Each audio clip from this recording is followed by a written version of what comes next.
Hari ini kita bicara masing-masing surah Al-Baqarah dan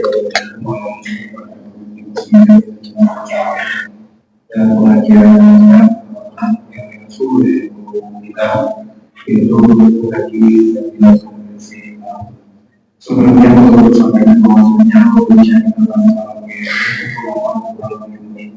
Tuhan Allah kami yang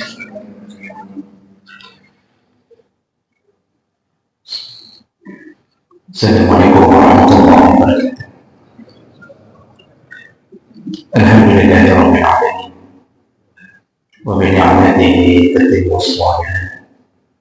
Asyhadu an la ilaha illallah wahdahu la syarika lah. Wa asyhadu anna Muhammadan 'abduhu wa rasuluh. Allahumma shalli wa sallim ala nabiyyina Mustafa Muhammadin wa ala alihi wa sahbihi ajma'in. Amma ba'd. Rabbi shrah li sadri wa yassir li amri wahlul 'uqdatam min lisani yafqahu qawli. Segala puji bagi Allah, kemudian salawat dan salam pada Rasulullah, pada keluarga dan seluruh sahabat-sahabat.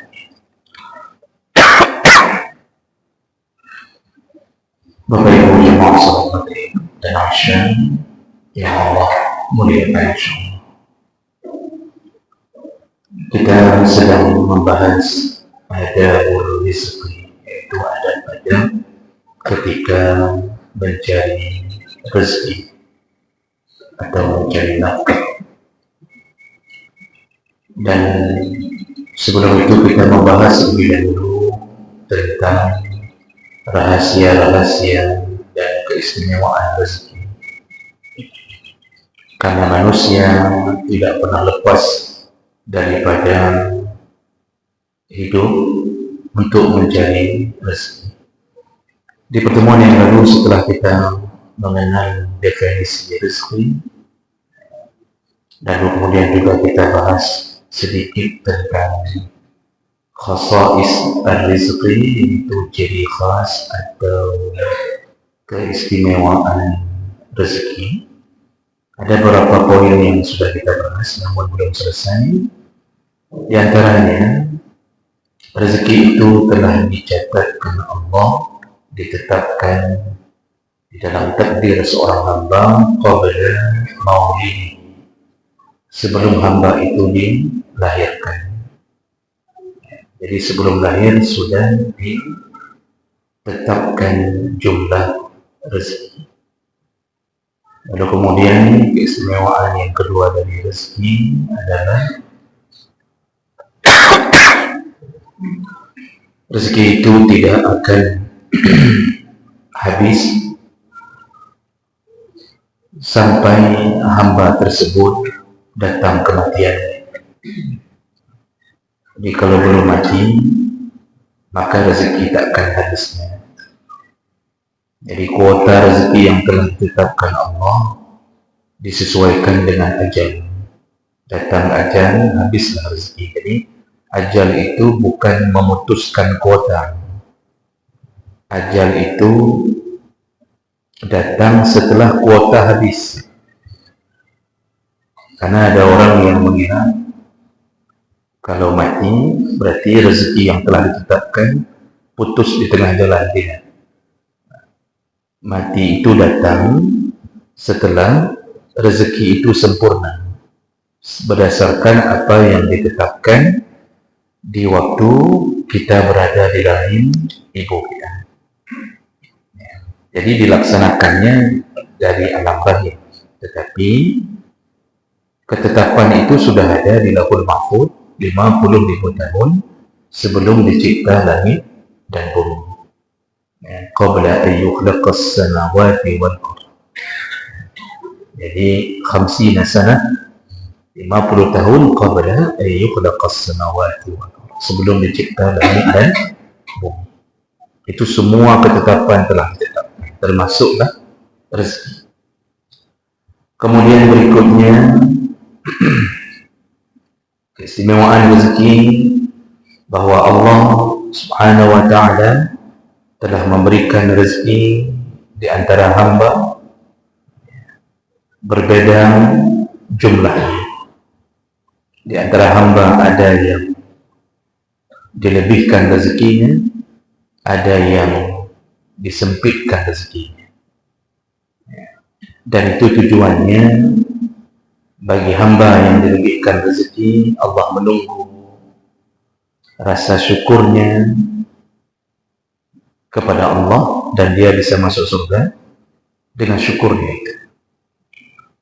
Apabila hamba disempitkan rezekinya, Allah bukan bermakna menzaliminya, tapi Allah menunggu kesabarannya dan dia diperlakukan lebih istimewa ketika dia sabar dan meninggal di atas kesabaran dan taatnya kepada Allah walaupun rezekinya sempit.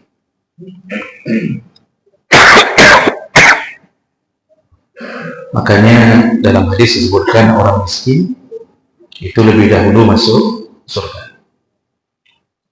Bahkan kalau miskinnya dari golongan muhajirin itu mencapai 500 tahun sebelum orang kaya masuk surga, mereka telah berfoya-foya di dalam surga. 500 tahun dalam hadis. Kalau miskinnya di luar golongan muhajirin, karena dulu muhajirin itu miskin. Muhajirin itu yang hijrah bersama Nabi dari Mekah ke Madinah, itu tidak bawa apa-apa kecuali hanya beberapa helai pakaian. Tanahnya di Mekah ditinggalkan, binatang ternaknya ditinggalkan, bahkan istrinya yang belum mau masuk Islam ditinggalkan, bahkan anak-anaknya pun tidak masuk Islam ditinggalkan. Mereka hanya membawa iman bersama Nabi SAW.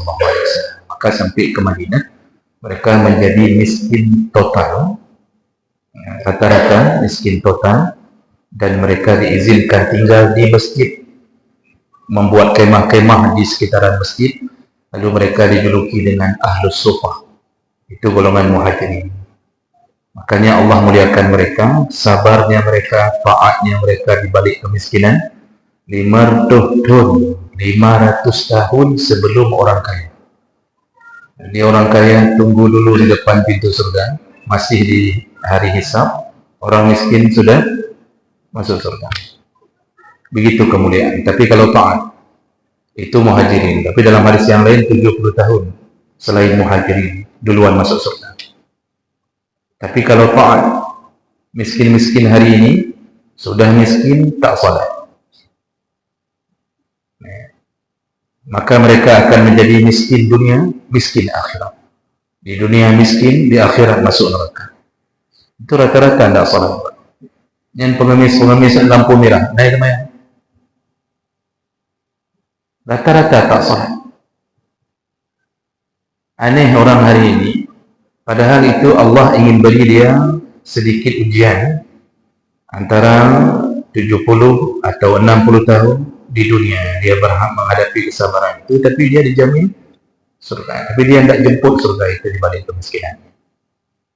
Ada yang lebih aneh lagi, orang-orang ingin berbuat baik, mencari sumbangan ke orang-orang miskin. Yang cari sumbangan pun tak salat. Dengan kerana mahasiswa, lihat mahasiswa dengan kotak di tangan, kemudian mengedarkannya dari satu pintu mobil ke pintu yang lain. Cari sumbangan untuk siapa? Palestin. Cari sumbangan untuk korban banjir. Dari pagi cari sumbangan, kita pulang sholat zuhur mereka masih cari sumbangan. Waktu asar masih cari sumbangan. Tak ada yang bubar, cuma duduk stasiun atau duduk lapangan Hira, atau menghitung uang di lapangan Riyadhah, di depan lapangan Riyadhah itu. Tak ada yang sholat, tapi cari uang untuk menyelamatkan orang. Dia sendiri tak selamat. Begitulah kebodohan di akhir zaman. Petelamat draw dalam neraka.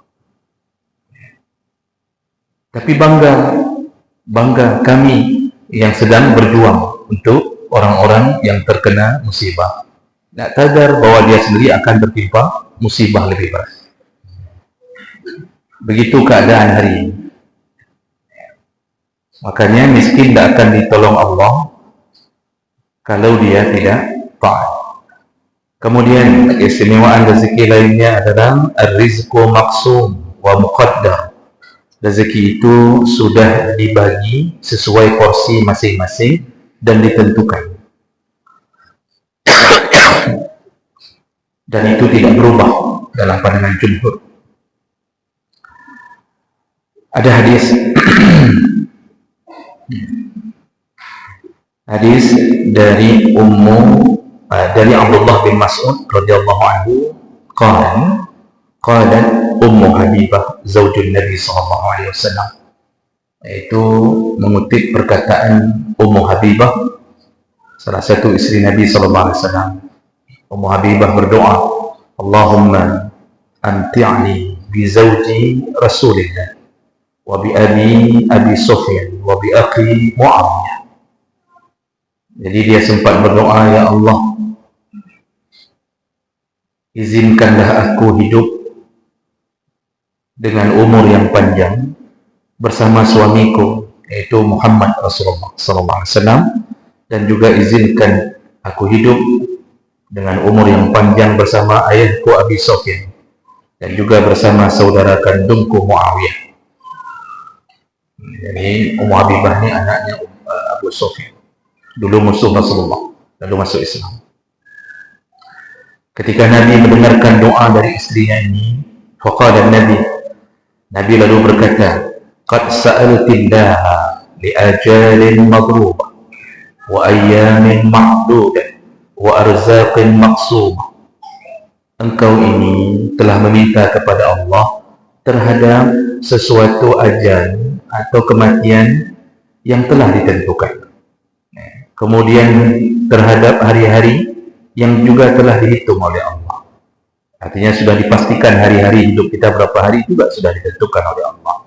Wa arzaqin maqsumah. Engkau minta sesuatu terhadap rezeki yang sudah diatur oleh Allah. Maksumah itu sudah dibagi-bagi. Lalu Nabi mengatakan, la yu'ajjala syai'an qabla hillih aw yu'akhkhira syai'an an hillih. Allah kalau sudah mengatur maka tidak akan memundurkan, tidak akan memajukan. Jadi kalau maksudnya ajal ya begitu, rezeki juga begitu. Kalau kuotanya telah ditetapkan, tidak akan dimajukan, tidak akan dilebihkan, tidak akan dikurangi. Walau kunti sa'altillah ayyu'izaka min azabin fil nar atau azabin fil qabr kana khairan wa afdal. Lalu Nabi berkata, seandainya engkau wahai istriku meminta kepada Allah untuk berlindung dari azab kubur atau berlindung dari azab neraka, itu lebih baik doa daripada engkau meminta untuk bisa berumur panjang. Otomatis kalau umur panjang dianggap rezeki bertambah, padahal tidak. Itu semua hadis ini menunjukkan bahwa masalah rezeki itu memang sudah diatur pembahagiannya oleh Allah. Makanya orang kalau sudah faham ini, tidak akan dia sibukkan hidupnya di dunia ini hanya untuk mencari rezeki. Karena sesuatu yang kita cari itu tidak berubah dari kuotanya. Cuma takdir kita, Allah bisa lebihkan seseorang, Allah bisa sempitkan seseorang. Yang dilebihkan bagaimana? Ya, kadang-kadang ada orang yang diberi kekayaan oleh Allah. Ada orang yang capek bekerja, tidak kaya-kaya. Ada orang yang tidak kerja, kaya begitu saja. Ada orang yang sudah 10 kali daftar PNS, tidak lulus. Ada yang tak daftar, lulus sendiri. Yang mandung dalam keadaan rezeki yang kebahagiaan. Oh, dosa dia, tetap dosa. Menyogok, lulus. Gajinya banyak. Yang gaji itu tetap rezeki Allah. Yang sogok ini, dia telah memilih jalan mencapai ke rezekinya dengan jalan yang haram. Nanti tanggung jawab di hadapan Allah. Nah, ini perkara yang seharusnya masuk ke dalam hati kita sehingga kita tak sibuk dengan dunia. Ini habis-habisan untuk dunia, sedangkan yang datang menjemputnya adalah akhirat. Nah, ini hadis ini mengatakan tentang rezeki telah dibagi oleh Allah dengan jumlah yang telah ditentukan Allah. Lalu kemudian ar-rizqu, keistimewaan lainnya, ar-rizqu la alaqata lahu bi'i'tiqadil 'abdi. Rezeki itu tidak ada hubungan dengan akidah seorang hamba.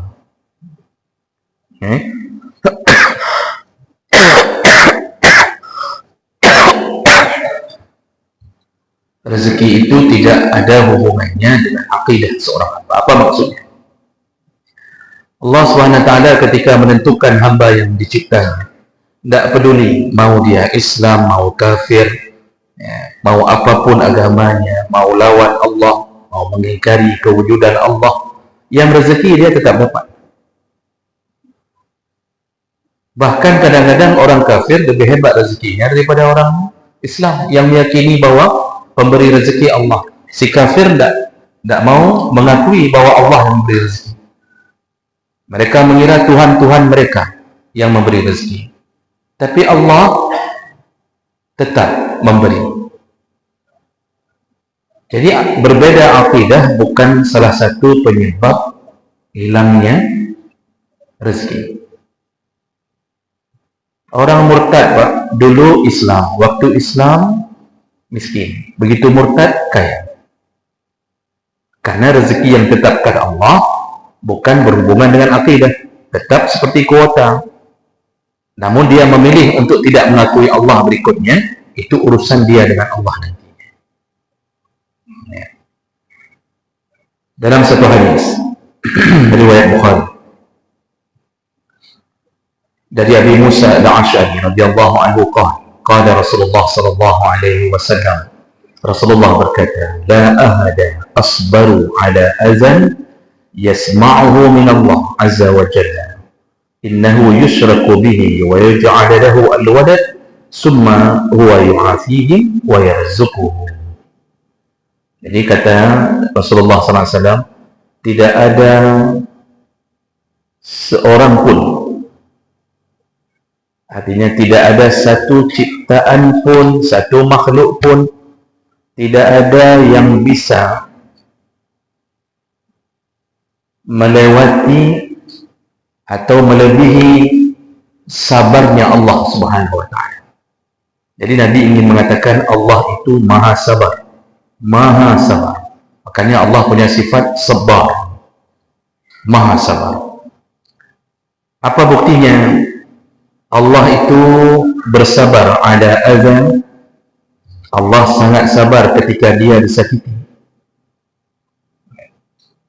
Yasma'uhu min Allah azza wa jalla, ketika Allah mendengarkan sesuatu yang menyakitinya. Apa yang menyakitinya? Innahu yushraku bihi, Allah itu disyirikkan. Jadi ingin kita katakan bahwa, ingin kasih tahu oleh Nabi bahwa Allah itu disakiti, walaupun Allah tidak sakit. Tapi hamba itu menyakiti Allah. Caranya mereka mensyirikkan Allah. Mereka tidak akui bahwa mereka dicipta oleh Allah. Mereka tidak akui bahwa mereka diberi rezeki oleh Allah. Mereka tidak akui bahwa nyawa mereka itu Allah yang suruh hembuskan. Mereka tidak akui. Mereka akui Tuhan-Tuhan yang lain. Jadi Allah disakiti oleh hambanya. Lalu wa yaj'alu lahul walad, hambanya menuduh Allah punya anak. Nah, ini yang disebut Allah dalam Al-Quran tentang kesesatannya kaum Nasrani, yang mengatakan bahwa Allah itu punya.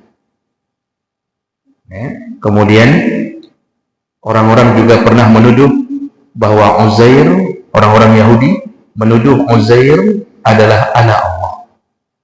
Padahal Uzair itu salah satu utusan Allah, tapi dituduh bahwa itu anak Allah. Jadi begitu cara Allah disakiti. Makanya dalam Islam itu Allah tegaskan, lam yalid wa lam yulad. Allah tidak beranak dan Allah tidak diperanakkan. Itu akidah kita. Inilah akidah yang murni, akidah yang benar-benar hambanya diakui untuk diridai untuk dimasukkan surga. Makanya Allah disakiti. Setelah Allah disakiti, apa yang terjadi? Summa huwa yu'afihim. Tetap ketika mereka kembali mengenal Islam, Allah memaafkan mereka. Wa yarzuquhum, tetap walaupun mereka tidak kenal Islam, bahkan membenci orang-orang Islam, bahkan membenci orang-orang yang menyatakan keimanannya kepada Allah, tetap yarzuquhum, tetap Allah memberi rezeki. Itu Israel itu, Pak. Apa Ibu coba lihat di YouTube bagaimana hebatnya kota Israel, Tel Aviv dan kawan-kawan. Itu dalam waktu sekejap, mulai masuk tahun 1948. Pertama sekali mulai masuk menghibah-hibah ke orang Palestin untuk diberi tanah. Lalu PBB memutuskan untuk diberikan tanah. Ternyata kemudian jadi anjing penjajah, anjing yang memakan orang yang menolongnya. Lalu dibangunlah kota Tel Aviv. Subhanallah, indah sekali kotanya. Saya punya beberapa teman dari Afrika yang kerja di Tel Aviv. Kenapa? Ini Islam nih, teman-teman Islam. Waktu di Mesir itu, saya bilang, kenapa kerja di sana? Apa katanya? Gajinya itu yang tidak tahan. Kita gaji berapa, Pak? Bapak tidak usah kasih tahu. Udah masing-masing tahu. Gaji UMR kita 3 juta sekian. Paling nanti kalau kena tunjang, ya paling hebat 5 juta, 6 juta. Banyak anak, banyak rezeki. Dipotong BPJS. Wajib. Itu kemudian kita hidup selama sebulan. Biaya anak di pesantren 1.100.000, 1.200.000. Di Tel Aviv itu, kerja di Israel, itu gaji minimalnya mencapai 25 juta. Minimal. Negerinya bagus, Pak. Jadi tandus, tapi mereka punya kekuatan, dibantu oleh Amerika. Kurangkah rezeki mereka? Tidak. Maka mereka itu punya kekuatan militer. Ya karena itu. Seharusnya kan Allah bangkrutkan semua yang membantu mereka, McDonald, KFC. Tapi tidak. Kita sudah ajak boikot, pun ada orang Islam tak mau boikot. Kalah ajakan kita hanya dengan tulisan spanduk diskon 20%. Habis boikot. Bertuh kita mau KFC. Padahal notabene-nya sudah diakui dan valid. Nah, itu perusahaan-perusahaan itu membantu Israel.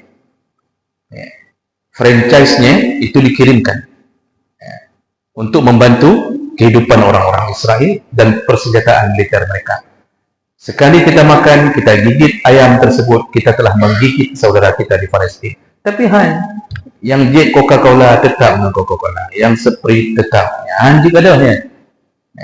Seharusnya kita ini kalau punya iman, kita sayang kepada saudara kita. Tidak bisa bantu badan, bantulah dengan cara itu. Bangkrutkan mereka. Bangkrutkan. Ya, sampai di ke McDonald-nya, Pak. Apa dipasang spanduk sekarang? Spanduk bahwa ada uang yang telah didonasikan ke Palestina. Dulu ada? Tak ada. Kenapa? Untuk menyelamatkan nama McDonald itu. Menyelamatkan Pizza Hut, di depan Pizza Hut. Ini untuk usah ragu-ragu untuk memusuhi mereka. Jadi, megah dagingnya, Hana mangat. Hana cerita. Ini siapapun yang melanggengkannya, nanti berhadapan dengan Allah. Setelah kita tahu persis bahwa mereka. Tapi rezeki Allah beri tidak berkurang untuk mereka. Ini membuktikan apa? Rezeki itu ternyata tidak berhubungan dengan akidah. Lalu timbul pertanyaan, kenapa Allah pelihara orang-orang yang memusuhinya, yang memusuhi dan menyiksa hamba-hambanya yang mukmin? Dari dulu, Pak, kejadian ini sudah terjadi. Jadi itu, kalau kita baca hadis, kita baca ayat, bahwa kejadian menyiksa kaum mukminin diizinkan Allah terjadi kezaliman-kezaliman itu hanya karena berimannya orang kepada Allah, mereka disiksa, dipukuli, dihabisi. Itu dari zaman dahulu kala itu sudah ada. Dalam surat Al-Buruj Allah ceritakan tentang Ashabul Ukhdud. Ashabul Ukhdud yang beragama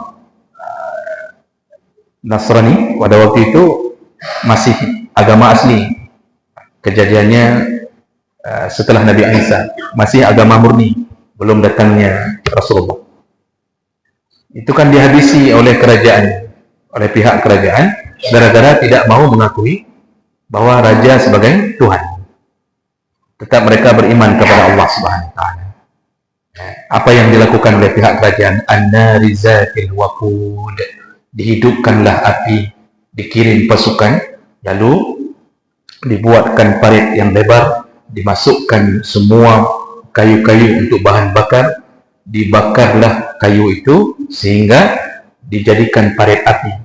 Lalu semua izhum 'alaiha qu'ud, semua orang-orang yang beriman pada waktu itu dijajarkan di samping-samping parit, dijajarkan samping parit. Apa yang dilakukan? Satu orang ditanya, kamu mau akui raja sebagai Tuhan atau tidak? Begitu dijawab tidak, langsung ditendang ke dalam api. Makanya cerita yang paling masyhur, salah satunya seorang ibu yang membawa bayi. Si ibu ini ditanya oleh pasukan raja, akui raja sebagai Tuhan? Ibu ini sebenarnya tidak mau mengakui, tapi dia ragu dengan bayinya. Tak tega rasanya membuat bayi ini terbakar di atas parit, di dalam parit tersebut.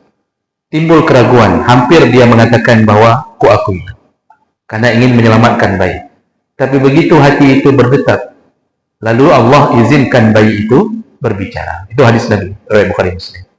Makanya ada 4 bayi di dunia yang pernah berbicara. Salah satunya bayi ibu itu.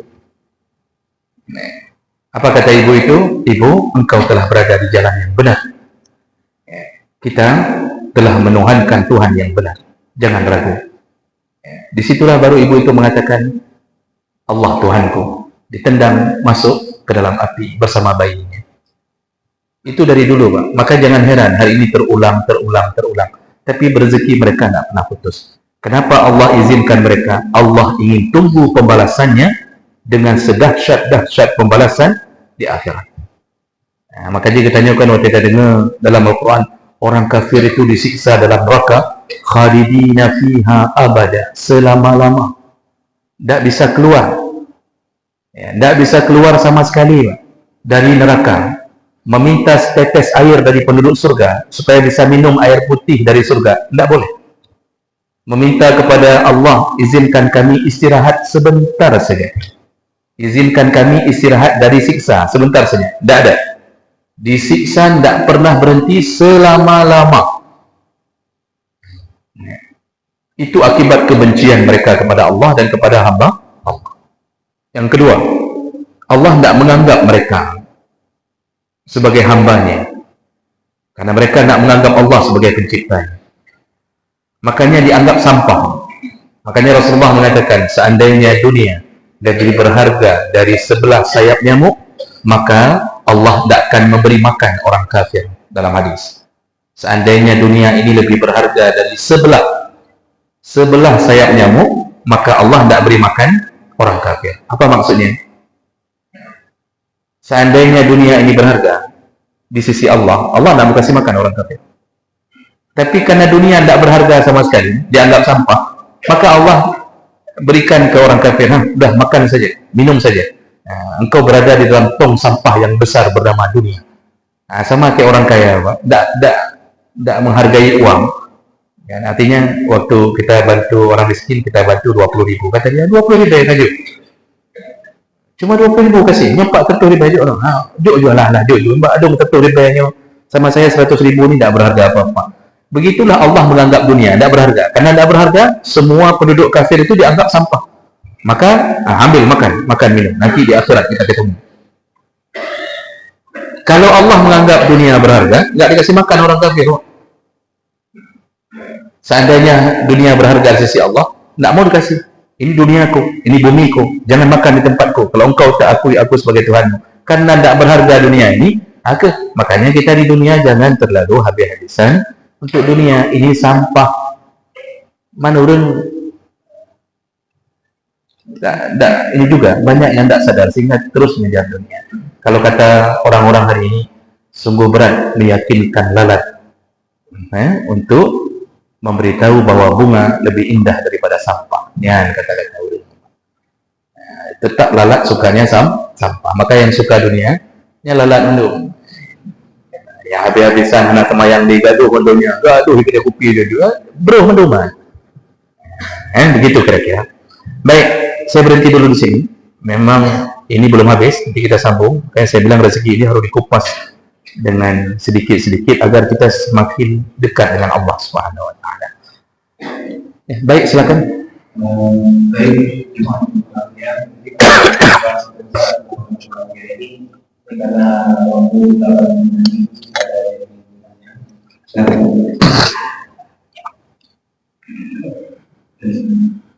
Assalamualaikum warahmatullahi wabarakatuh. Waalaikumsalam warahmatullahi wabarakatuh.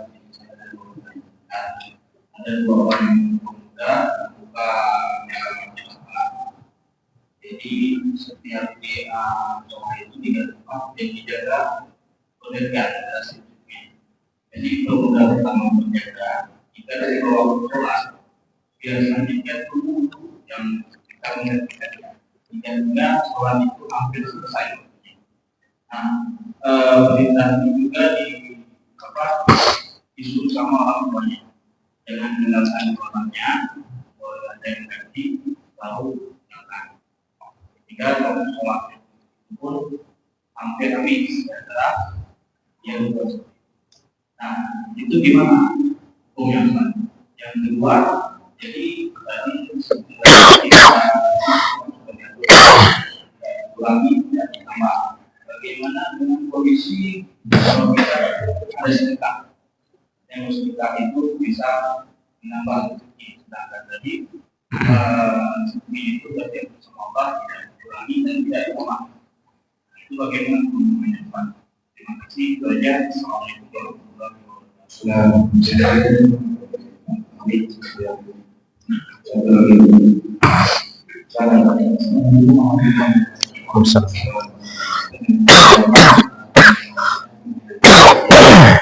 Ketika kita katakan kemudian perjalanan itu apakah misalnya yang didapatkan yang haram bisa dari haram itu korupsi itu sebagainya, apakah masuk dalam kategori satu miliar itu yang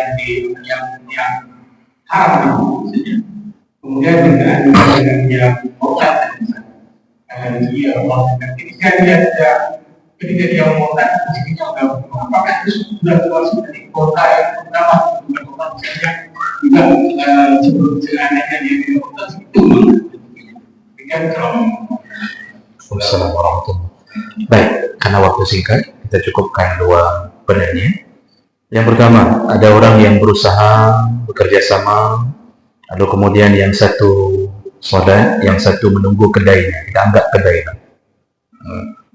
Sehingga kadang-kadang orang yang menunggu berganti-gantian tentunya terlambat sholat sampai kadang-kadang menjelang akhir waktu sholat. Nah, ini berdasarkan perintah dari orang tuanya. Ini perbuatan seperti ini, pertama, ini termasuk golongan orang-orang yang tidak paham tentang rahasia rezeki. Jadi mereka khawatir menutup kedai sehingga harus bergantian, khawatir hilangnya rezeki kalau ditutup. Jadi ini menunjukkan mereka tak paham rahasia rezeki. Padahal kedai itu ditutup tak ditutup, yang rezeki tetap segitu. Kalau Allah tetapkan hari ini 100.000, maka ribuan orang melewati kedai kita, tidak ada yang masuk setelah 100.000. Kalau Allah tetapkan 100.000, maka Allah hantarkan orang untuk datang dari jauh untuk memilih kedai kita berhenti. Banyak kedai yang jualan, tapi berhentinya di depan kedai kita. Siapa yang gerakkan kaki orang? Allah Subhanahu Wa Taala. Maka orang yang tidak paham ini mengira tutup kedai itu mengurangi rezeki. Padahal dengan menutup kedai memudahkan keberkahan rezeki. Nah, saya pernah kasih tahu kan Pak minggu lalu, kalau saya punya perusahaan, lalu saya pasang orang untuk kerja, lalu saya butuh dia untuk menghadap. Saya bilang tolong ke sini ke kantor. Dia jawab, tidak sempat Pak, kalau saya ke kantor Bapak, ini saya terpaksa tutup ini. Padahal perusahaan itu punya saya. Dia tidak mau menghadap, mau terus kerja. Kira-kira kalau Bapak jadi bos, Bapak pecat atau Bapak teruskan? Kita pecat Pak. Mana yang tak teruskan? Itu kan sudah melanggis itu. Dia kerja sama kita, disuruh menghadap, dia tak datang. Yang kasih gaji kita. Azan berbunyi, tak datang menghadap Allah. Tapi ingin meneruskan buka kedai. Padahal yang memberi rezeki Allah. Dia tak mau menghadap sang pemberi rezeki. Allah pecat. Caranya bagaimana? Allah cabut keberkahannya. Rezeki tetap tak berubah. Keberkahannya dicabut Allah. Maka tak cukup-cukup. Orang yang dicabut berkah itu tak cukup-cukup. Kepala pusing, perut, terus-terusan keadaannya tak cukup-cukup. Makan, tapi tak cukup. Di rumah tangga kemudian tak beres-beres. Kemudian habis-habis. Sakit kepala sendiri, akhirnya dibunuh. Atau bunuh diri. Kalau nak dibunuh istri, bunuh diri. Nah, itu contoh pertama. Yang kedua, orang yang begitu sampai menunda salat ketika menjaga kedai sampai menunda salat di akhir waktu, dia telah masuk golongan munafik. Kata Rasulullah, di antara tanda orang munafik adalah mereka baru salat ketika dua tanduk syaitan, ketika matahari sudah berada di antara dua tanduk syaitan. Jadi hampir habis waktu asar baru mulai salat. Dan itu berlaku munafik itu pada semua salat. Jadi gara-gara jaga kedai anak semayang ni, gorong tu urung gantung. Belum datang pengganti, nak salat. Hampir masuk waktu salat naik baru salat. Dia masuk golongan munafik. Dan munafik terancam neraka. Nah, makanya orang tua yang memerintahkan pun itu karena tak faham, maka dia perintahkan anaknya baik tutup kedai tu. Walaupun mati hidung baik tutup kedai. Nah, itu orang tua tak faham. Makanya perlu mengaji. Orang tua seperti ini kasih tahu Pak suruh mengaji. Suruh datang mengaji. Karena kalau kita nasihati tak masuk. Kalau mengaji dia dengar kerau. Karena kalau di antara saudara kita terjadi begitu Pak, kita nasihati tak masuk-masuk. Begitu kita suruh mengaji, duduk ni. Oh betul. Yang tak boleh dinasihati sama saudara ni. Itu makanya begitu. Jadi itu berbahaya hal yang begitu. Kemudian pertanyaan kedua. Pertanyaan kedua tadi, apa tadi pertanyaan?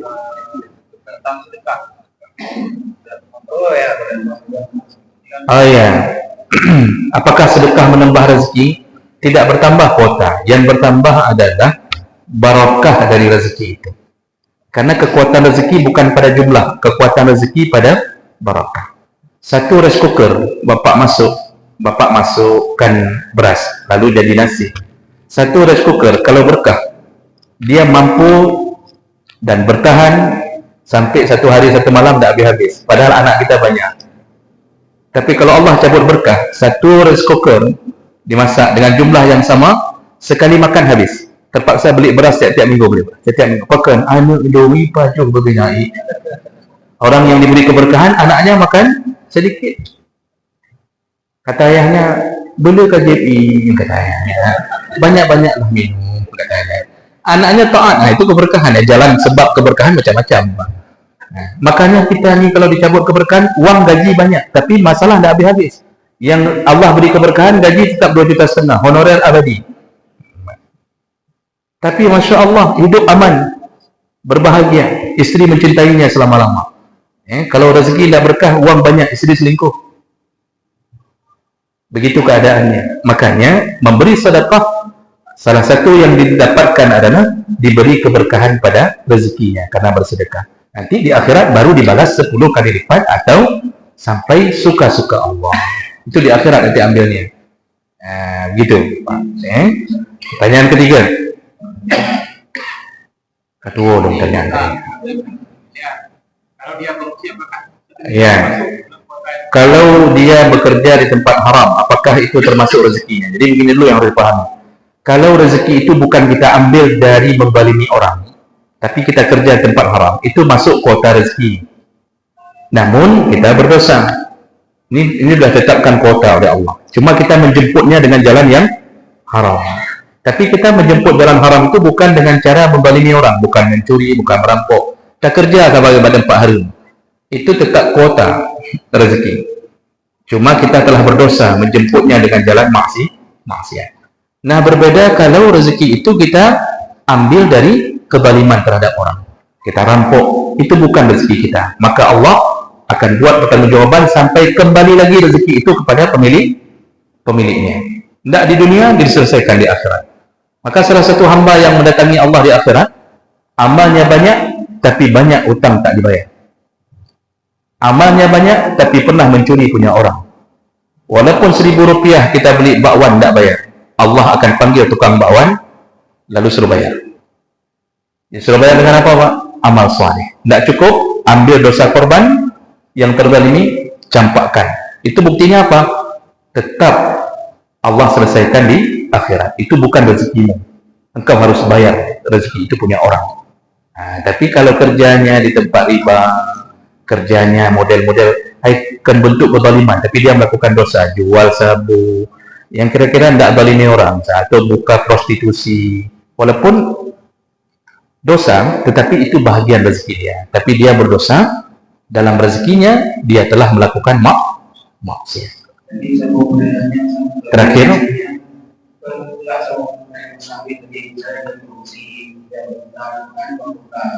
pertanyaan berikutnya yang murtad. Ketika dia murtad, Allah masih beri rezeki. Apakah itu termasuk kuota? Termasuk. Itulah yang tadi disebutkan bahwa Allah tidak membedakan akidah. Siapa saja tetap diberi kuota rezeki oleh Allah. Nanti Allah hanya membedakan ketika dia telah menghabiskan rezekinya di dunia, lalu dia akan dibereskan oleh Allah dengan azab yang sangat pedih di akhirat. Berbeda dengan mukmin. Mukmin di rezeki di dunia, dia dapatkan ridha Allah, rezeki di akhirat bertambah-tambah ridha Allah. Jadi kita ini jadi mukmin, beruntung dunia, beruntung akhirat.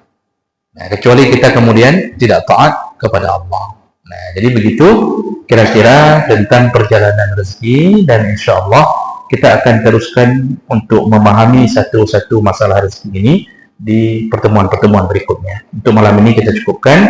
Semoga yang hadir Allah telah catatkan pahala yang berlimpah insyaallah. Subhanallahumma bihamdik, asyhadu an la ilaha illa anta, astaghfiruka wa atubu ilaik. Wassalamualaikum warahmatullahi wabarakatuh.